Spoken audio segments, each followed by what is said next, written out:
Did you know that India could save 4 lakh lives every year by providing access to drinking water? Did you know that in rural Uttar Pradesh, only 1.94% people had access to drinking water through tap in 2019? Did you know that even today, only Jagannath Puri is a city which provides 24 by 7 access to drinking water by tap? Welcome to another edition of Capital Calculus. I am your host, Anil Padmanabhan.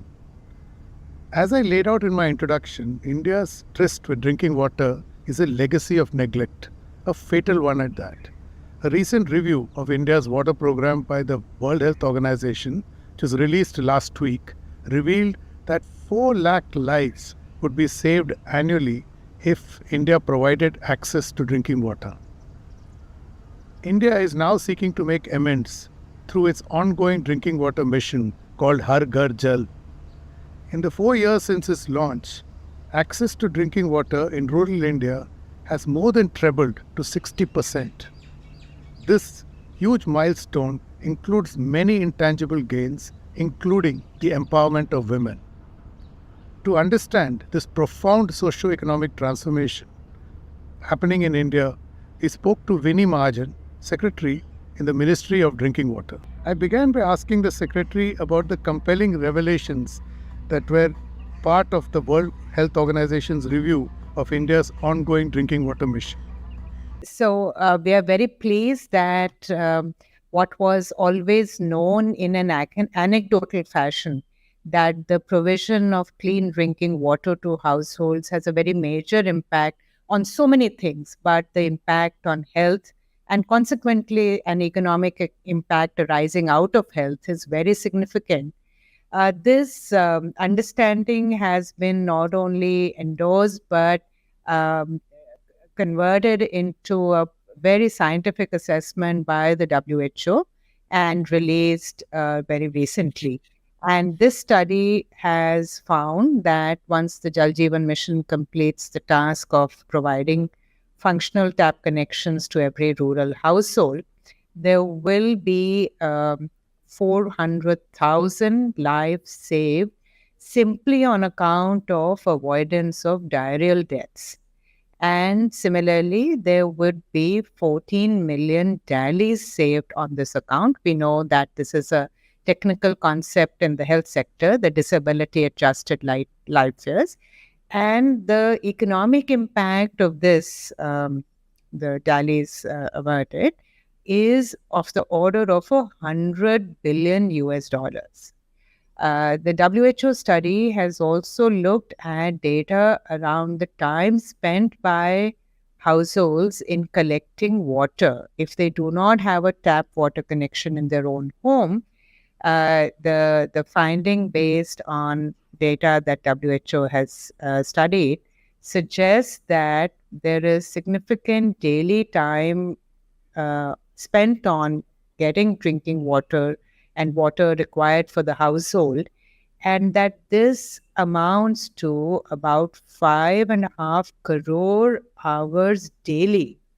Every single day, 5.5 crore hours are spent on getting water for rural households. I'm only talking about rural households. And this would be saved with the provision of tap water inside the home, which is what the Jal Jeevan mission attempts to do. And also remember that the task of getting this water falls substantially on the shoulders of women. So this is a very direct impact on women, that there is this huge saving on time and so many other concomitant benefits.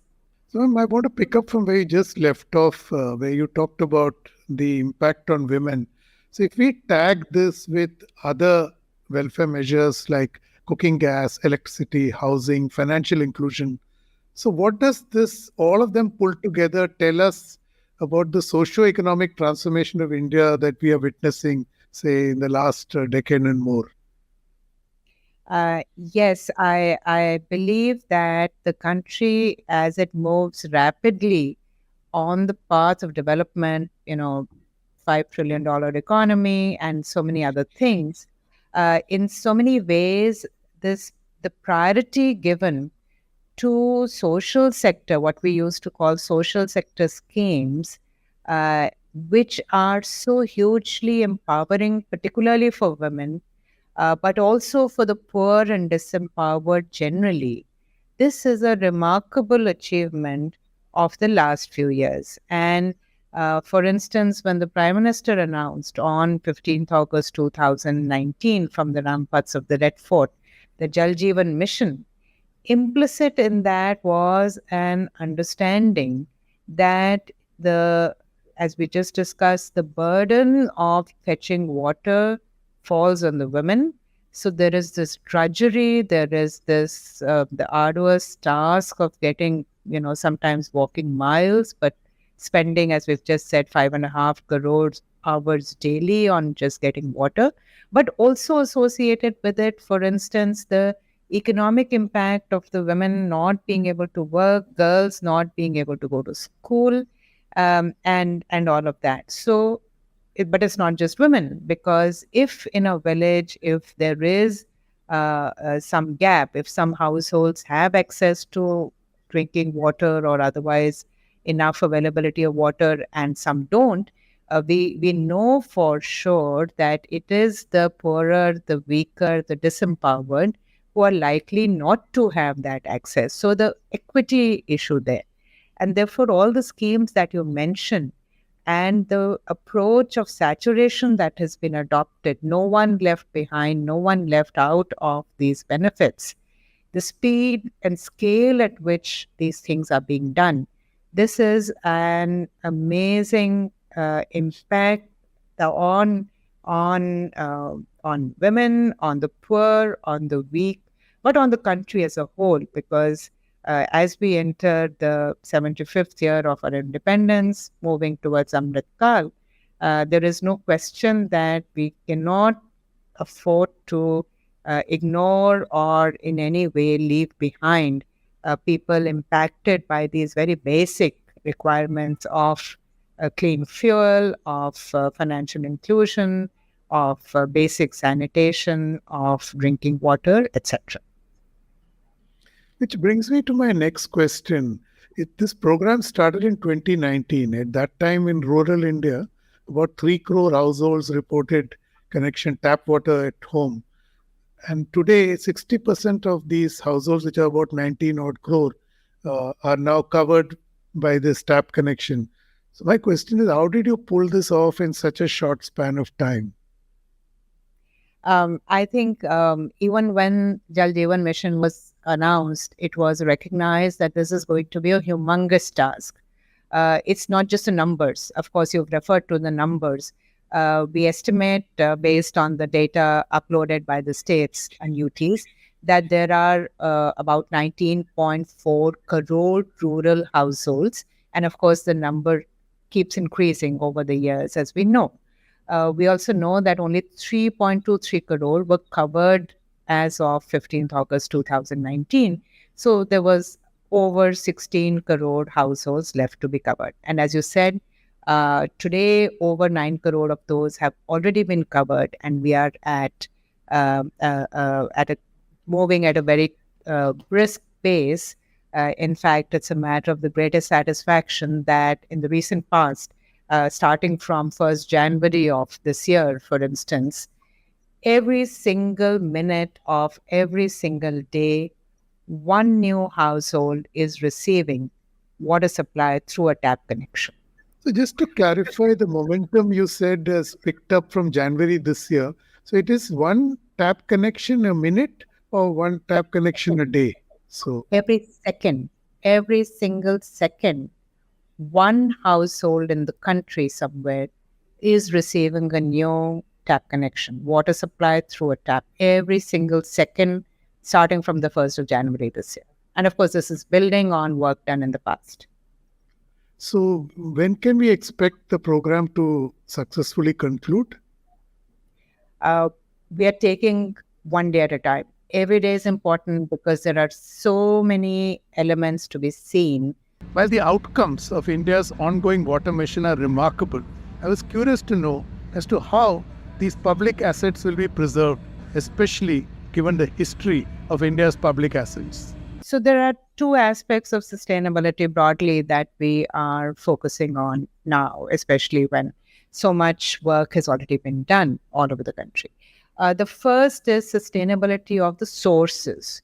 So we know that a lot of the requirements of drinking water are met through groundwater sources. In fact, Jal Jeevan Mission has had the impact of much more surface water-based schemes than were there earlier, because in areas which were found to be water stressed or where there was geogenic contamination such as arsenic and fluoride, etc., which was inherently problematic, and where water treatment technologies are not suitable, they're bringing in safe, portable drinking water from surface water sources such as rivers, dams, etc., was done. But still, about 2/3 of our rural households will get their drinking water from groundwater sources. And we also know that there are, so many agroclimatic variations in the country.